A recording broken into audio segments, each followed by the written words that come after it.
Hi folks, I'm doing a catch up on my Facebook page, and today I wanted to chat about nature and the benefits of that. I've mentioned it before, but also to expand on how I'm bringing nature into my own environment, as in my mini yard garden and my house. And it's really satisfying to be able to do that.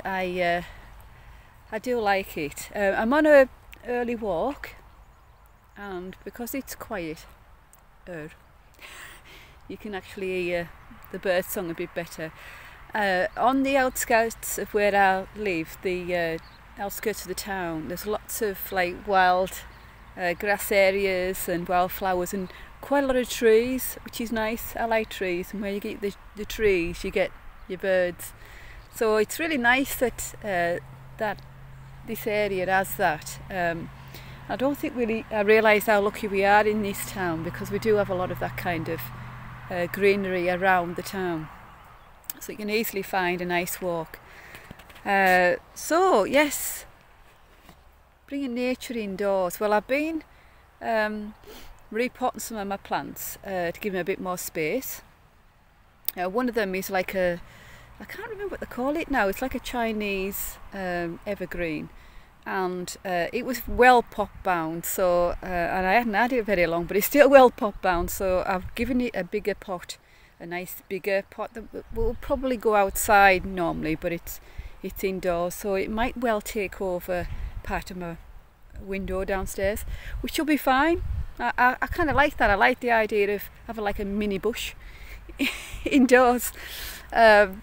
I've also split my two big succulents because they were kind of drown each other out, and one of them is still giving me babies, so I've got that in a bigger pot on its own, and the other one that hasn't given me any babies yet, I've got that on its own in a smaller pot, and see how that works. My offshoot babies of the succulents, I'm not sure if they're taken.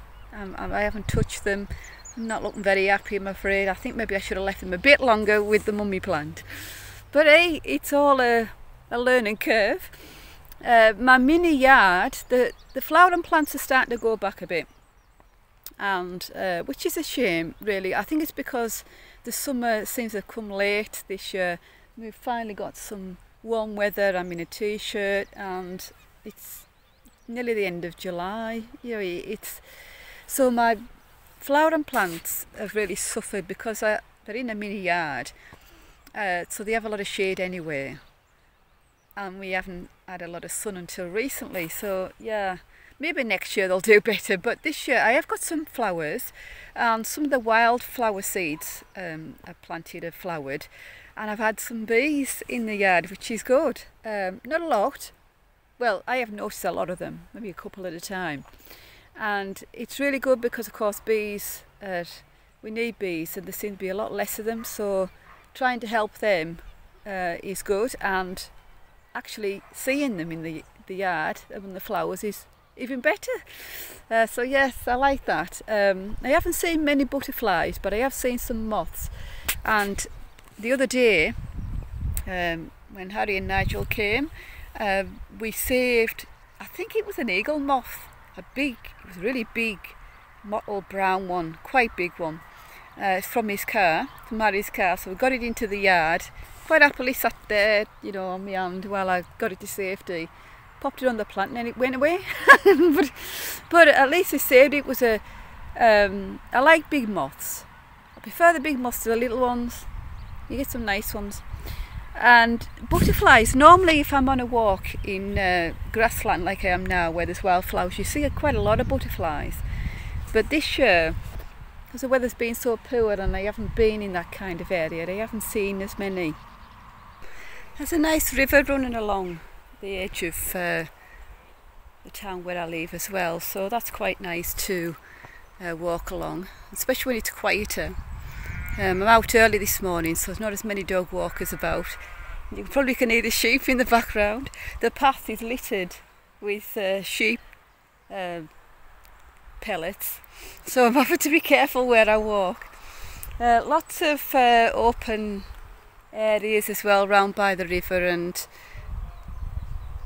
trees and again wildflowers. So it is. I don't think we realise just how lucky we are in this area. So, like I said, the benefits of bringing in nature into your home and also into your environment if you can, I think is massive. I get a great sense of achievement and pleasure growing things, or at least trying to grow things. I like to see the flowers, and even evergreens. I like evergreens. It brings colour, and I think it actually improves the air quality in your home. I find that now I have plants outside in my yard. I probably wouldn't have sat in the yard as much, but I do now, because, well, when it's dry and warm enough for me. I do now because it's pleasant. I can see flowers. I see sometimes I get the odd moth floating around, and also bees, which is nice. And I like that. I find it quite relaxing. I tend to write my letters out there. Sometimes have a cuppa or read a little bit, and it's lovely.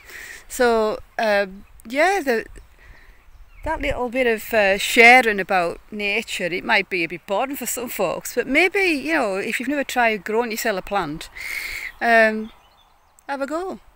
You know, it's really nice, and don't be put off if it doesn't happen right away. I mean, the easiest plant I ever grew was an ivy. Just takes off. So get yourself an ivy. It'll be very difficult to kill it. So yeah, it's good. I mean, it's nice in yourself as well, in nature. It has a nice effect on your mental health and helps you relax. So anything that'll help you relax, I try to share that I do, and that's one of them, growing plants. So I'll say bye for now. Everybody keep safe, enjoy the sun safely. Remember, it's hot, you get sunburn. We're not used to it in this country. And I'll catch up again with you soon.